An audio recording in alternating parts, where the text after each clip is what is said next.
Esta es una producción de Cinema Tempo. El cine es una mirada a otras realidades posibles. También es un reflejo de su tiempo, su geografía y su gente.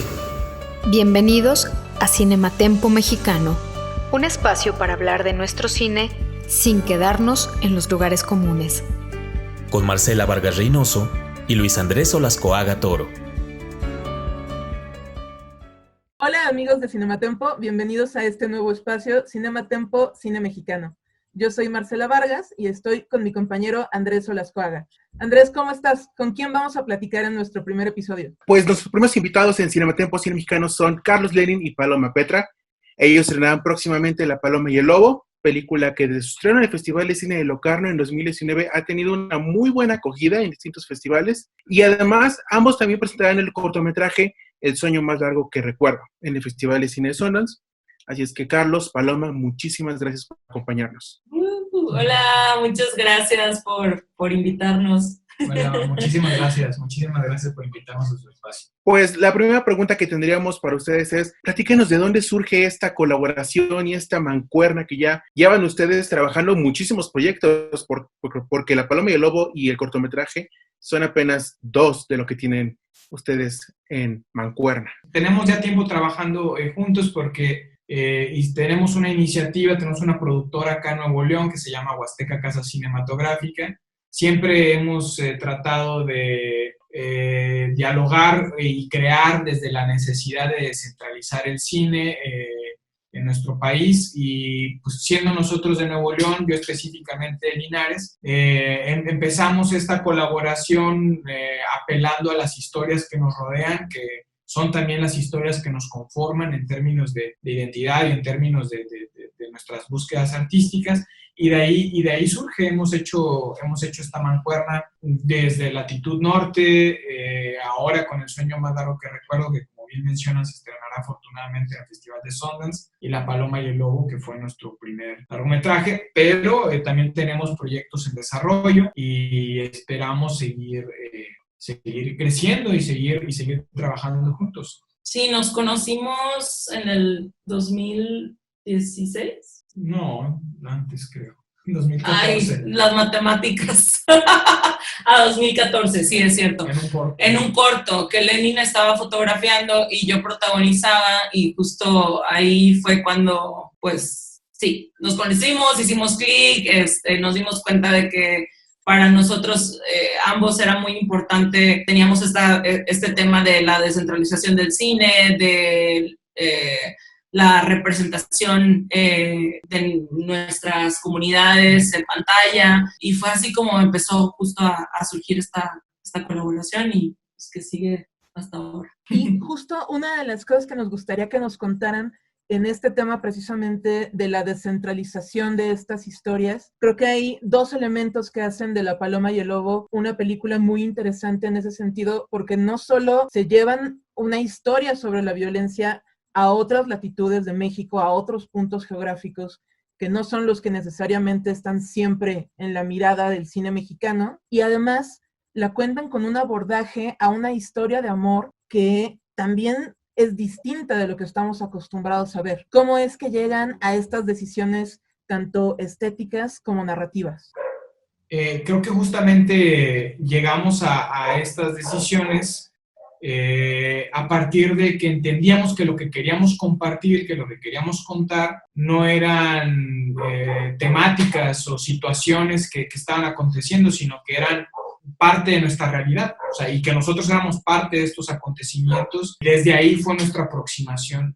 Por eso decidimos contar y compartir, por ejemplo, una historia de amor bien rodeada, bien construida, totalmente enmarcada, una historia de amor totalmente enmarcada por la violencia cotidiana a la que nos estábamos acostumbrando. Esta oscuridad y esta violencia específica que nos interesaba que no fuese solamente la violencia explícita de los golpes, la sangre y los balazos, sino también esta violencia sistémica que nos rodea. Y ya que ese entorno, esa realidad, es en la que nosotros como personas tenemos que intentar desarrollarnos, tenemos que intentar ser felices, tenemos que intentar amar y ser amados, por decirlo de alguna manera, ¿no? Ese es el universo que nos interesaba explorar, y bueno, y por eso de una manera bastante orgánica llegamos a que nos interesaba esta historia, que nos interesaba que esta historia de amor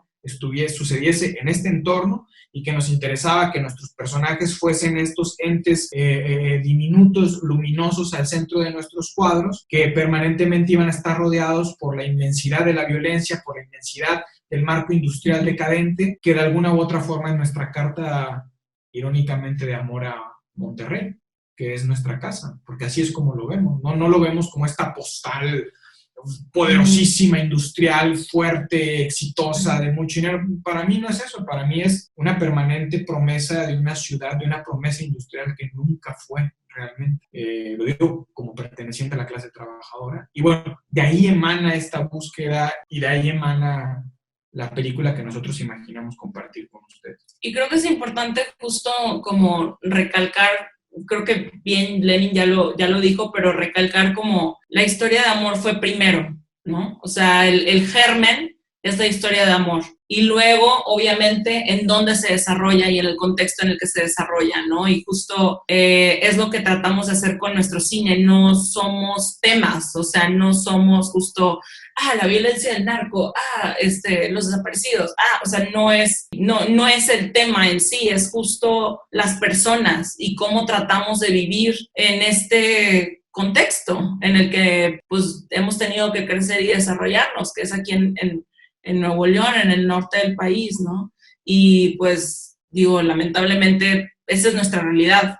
Entonces, pues es lo que tenemos que compartir, ¿no? Un poco sobre la construcción de esta película, más allá de lo visual, que eso me gustaría platicarlo un poquito después, pero ¿cómo fue estructurar esta historia? Porque se siente muy personal, pero al mismo tiempo se siente como muy coral, que tiene que ver muchas partes involucradas. Platica un poquito sobre ese proceso. Pues justamente es una historia muy personal que emana de experiencias que yo viví como ciudadano al enfrentarme justamente así de cara con ciertas manifestaciones de la violencia que asolaba mi municipio, Linares, Nuevo León, mientras yo estaba estudiando cine en la Ciudad de México. Y también tiene que ver con las historias de amor que yo veía y que mis amigos que seguían viviendo acá me compartían cada que yo regresaba, ¿no? Y yo veía cómo estaban ahí tratando de quererse y me decían que se habían separado y que estaban luchando por regresar con la novia y bla, bla, bla.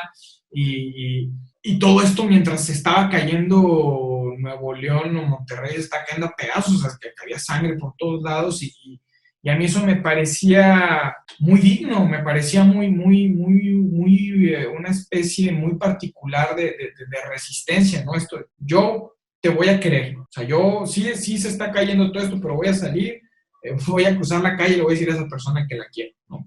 Y eso a mí me formó como cineasta, me acompañó durante mi proceso de formación como cineasta, y el relato empezó a surgir de esta manera, ¿no? Y ya cuando estaba escrita la película, sucedieron otra serie de acontecimientos que básicamente tenían que ver con que personas de mi vida real, de mi vida, que estaban viviendo o enfrentando exactamente la misma peripecia que yo había diseñado, escrito para mis personajes, la paloma y el lobo, me enseñaron que al tratar de vivir esa peripecia, al final el desenlace era absolutamente otro. Entonces, yo tuve que reescribir mi historia porque me parecía poco honesto filmar la película que yo idealicé, teniendo de frente con personas a las que amé, a las que quise mucho, el resultado de cómo eso no se podía, de cómo eso no iba a suceder, digamos, ¿no? Entonces, entré en un proceso muy arduo de reescritura, y en este proceso de reescritura, además de cambiar el final feliz que originalmente yo tenía pensado, encontré la distancia adecuada para mí, al menos como autor en el proceso de aprendizaje, encontré la distancia adecuada que me permitía diseñar la película, repensar la película y permitir que las acciones sucedieran con cierta respiración, con cierto ritmo, con otra cosa, y como bien comentabas ahorita, con esta cualidad, con esta particularidad más o menos coral, justamente lo que me permitió darle mayor protagonismo al espacio, darle más protagonismo a las siluetas violentas de los adolescentes. Darle más protagonismo a todos estos elementos fue la distancia final que logré establecer con este texto, que siempre fue muy mío, muy doloroso, muy triste, porque yo estaba muy triste en ese momento de mi vida, pero al final, en este último revir, en este último acto de honestidad, encontré esa distancia mínima que me permitió, al momento de escribir, darle esta mayor participación o esta mayor trascendencia a estas otras voces que también conforman la película. También tuvo que ver mucho, y con eso cierro, el trabajo de diálogo que tuve con mi coautor de guión, que es Jorge Guerrero Sotano, con quien siempre estuve rebotando ideas, y él siempre estuvo ahí para lidiar con todas estas cosas que estaban pasando en el papel. Y hablando precisamente de que es una historia tan personal, pero la construcción de los personajes, ahí también se nota ese trabajo en conjunto.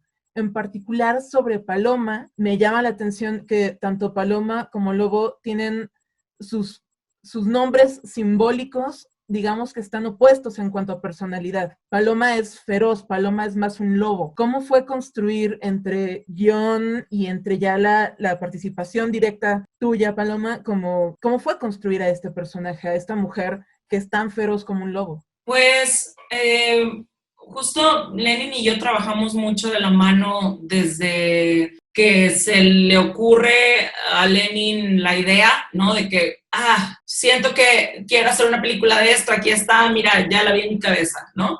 Hasta que luego se hace sinopsis, luego se hace guión, etcétera, etcétera, ¿no? Y entonces en todo ese proceso, Lenin y yo siempre estamos rebotando. Y el personaje de Paloma, siempre supimos que queríamos que fuera un personaje justo, fuerte, que fuera un personaje tridimensional, obviamente con sus vulnerabilidades, pero que también tomara decisiones por sí misma, ¿no? A pesar de, en este caso, pues a pesar de la violencia, a pesar del lobo, a pesar, ¿no? de lo demás, sino que ella justo supiera qué quería y que no terminara siendo justo este personaje de la mujer abnegada, que tipo tiene que sacrificar todos sus deseos por su marido y por el hombre que pues pobrecito está traumado y no, o sea, como bajo, porque también pudo haber quedado pues de esa manera, ¿no? O sea, también pudo haber sido un personaje justo de que yo con mi hombre hasta el fin del mundo y pues pobrecito y aquí me la estoy pelando, pero bueno, pues estamos aquí juntos, ¿no? Y justo para nosotros era importante eso, o sea, que poder decir, ¿sabes qué? Sí, y sí está muy cabrón, o sea, todo lo que está viviendo el personaje del lobo, por ejemplo, porque ella también está viviendo la violencia de otra manera, ¿no? Entonces, era importante que hubiera como ese, no sé si balance, pero como este sentido de que pudiera ella empoderarse de alguna manera y seguir adelante, ¿no? Era como esta esperanza, ¿no? La paloma es como la esperanza y así, entonces es como esta esperanza de, güey, pues la vida tiene que seguir, ¿no? Y eso es doloroso, o sea, y amar también justo en estas condiciones es doloroso, pero también es como algo muy bello de cierta manera, porque es como resisten ellos, ¿no? Creo que es parte también de la resistencia, de vivir acá en este contexto, ¿no? Pero hay que avanzar también y se vale, pues, ¿no? Una de las similitudes que encuentro entre La Paloma y el Lobo y El sueño más largo que recuerdo es que son historias muy visuales. Y también sucede mucho con esta idea de estar en una parte de la civilización, alejado de la civilización, por decirlo de alguna forma. Están en Monterrey, pero no están en Monterrey, el Monterrey que se conoce, es el Monterrey alejado, el Monterrey de las industrias, el Monterrey de los montes. ¿Qué te lleva a ti a plantear este tipo de escenas, por ejemplo, de violencia, en la que la violencia no es explícita, pero es muy fuerte por la carga que tiene en las imágenes? ¿Y cómo fue ese trabajo con Diego Tenorio, que es el director de fotografía de ambos trabajos y que es quien también apoya en esta labor? Pues fue de mucho diálogo, o sea, con Diego tengo una colaboración muy muy larga. Durante muchos años hemos trabajado juntos y hemos crecido como aspirantes a autores juntos también. Y respecto a la violencia, pues parte de un planteamiento muy personal. Yo lo que quería lograr era construir una imagen de la violencia que nos permitiera reflexionarla, que nos permitiera diseccionarla de alguna otra forma y también sentirla más próxima, ¿no? Y justamente dialogando con Diego nos pareció muy rápido, llegamos a la conclusión de que la construcción de imágenes violentas explícitas se iban a convertir irónicamente en una capa de protección que el espectador usaría para mantenerse distante de la violencia en un nivel reflexivo. Es decir, iban a poder ver la violencia, la iban a poder identificar. Esta violencia, si lo hubiésemos visto, hubiese funcionado también como dispositivo narrativo para que la historia siga funcionando como elemento de shock y demás, pero este planteamiento o esta reflexión no iba a existir. Y eso era indudable por las características de la imagen, ¿no? Porque íbamos a poner a competir las características de esa imagen con el frame anterior y con el frame posterior y no sé. No, o sea, eso no era lo que nosotros queríamos decir. No por una cuestión de pudor, lo aclaro, sino era una cuestión expresiva. Entonces dijimos, bueno, ¿por qué no más bien apelar a lo sonoro para que el espectador rellene con sus propias imágenes esa violencia y así los gritos, los lamentos se humanicen, ya no sean una imagen de un video que recibí en el celular, sino que sean gritos que me están atacando desde mi entorno directo, que será la sala de cine o será la computadora desde la que cada persona vea la película, y que ellos rellenen los huecos de la película, en términos de experiencia de la violencia. Porque creo que todos, todas y todos en este país, y creo que en el mundo, tenemos experiencias cercanas a la violencia, ¿no? Entonces me parecía que así sí podíamos aperturar un diálogo. Entonces decidimos omitir la imagen explícita y construir más bien al observador de la violencia, que esos creo que somos nosotros. Y eso me parecía más interesante. No lo digo más interesante en un término intelectual, sino más bien me parecía más honesto en términos de nuestra búsqueda estética como equipo cinematográfico. Y a esas imágenes son a las que les apostamos y les invertimos nuestras reflexiones, pero también nuestro dolor y nuestro miedo más sincero. Hace rato Paloma decía, luego lo que pasa con estas imágenes violentas que vemos en un montón de películas es que lo que se hace, que el efecto es el contrario al que uno está buscando, y el efecto es revictimizamos a las víctimas. Yo, por ejemplo, que tuve la experiencia de justamente ver esta violencia y sentir esta violencia en primera persona, a mí no me interesaba volver a verla. A mí lo que me interesaba era compartir el vacío que sentí, el miedo que me inmovilizaba, porque creo que eso se parece mucho a lo que un montón de mexicanas y mexicanos han estado enfrentando día con día desde que se les apareció, digamos, en el sentido figurado del diablo.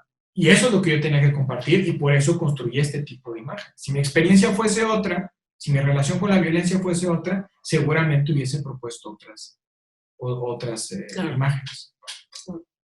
Pues Carlos Lenin, Paloma Petra, muchísimas gracias por ser nuestros primeros invitados en Cinema Tempo, Cine Mexicano.